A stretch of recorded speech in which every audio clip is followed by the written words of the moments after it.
Welcome back, golfers. Today we're going to talk about chipping, and we're going to focus on the knees today and how that can help you with your chipping and make it better.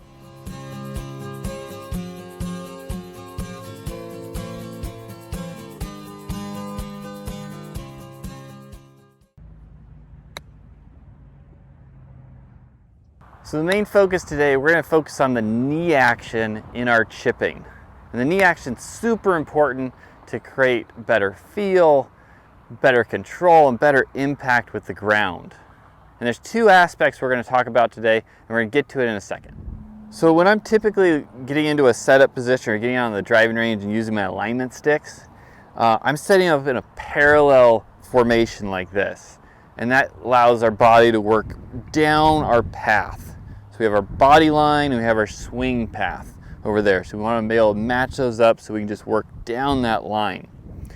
And that works great in a full swing, because in a full swing you have time to get to a nice load high up in your backswing, make your transition, and then work through down your path.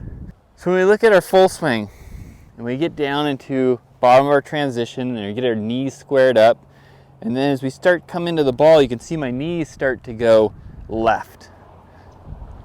So I come in, there's the bottom of my transitions here. Now I'm starting to open up my body, weight's starting to move left, and then I get into this position at impact where my hips are open. Now when we get into chipping, if I have that same motion, I open up my hips, it's going to take me longer to get to that open position coming through, and that could lead to releasing your hands more, poor weight shift, and possible a lot of misses. So the first aspect of using your knees properly in chipping is setup.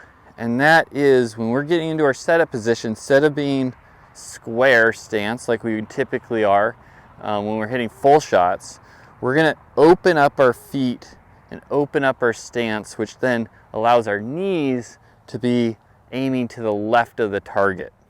And what that's going to do is while I'm taking it to my backswing, it's now when I get to my backswing, my knees are either going to be still open or they're going to be square to the target line.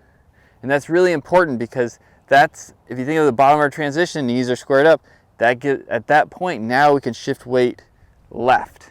If your knees are already squared up into your backswing, you can just start shifting weight to the left, and it's seamless in a way for us to just get to our left side easier and have nice solid contact with the ball. So feet open, nice small stance, and when I take it back, you'll see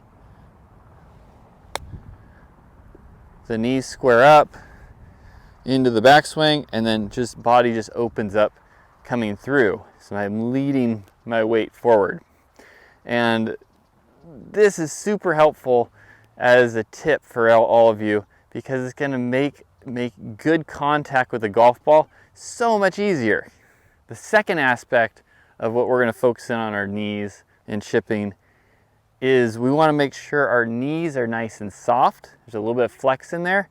They're able to shift and move while we're making our chipping motion through the ball. And our lead leg stays flexed as we're doing it. We're not trying to extend, we're trying to stay soft and low from our lower body, maintaining a good level, and our knees just stay flexed and just move open as we go through the ball.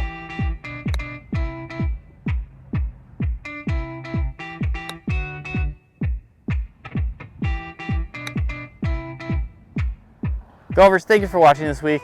Take those two tips in setup with your knees, your feet being slightly open, and having soft knees when you're chipping, and try to implement those into your practice. The more you practice this, the easier it's going to be, and the easier it's going to be to transfer to the golf course. If you haven't watched my videos on chipping in the past, I got one I'm going to put up in the corner on how to make ground your friend and make chipping easier. So check that video out. And remember, if your feet aren't working, your swing's not working. I'll catch you guys next time.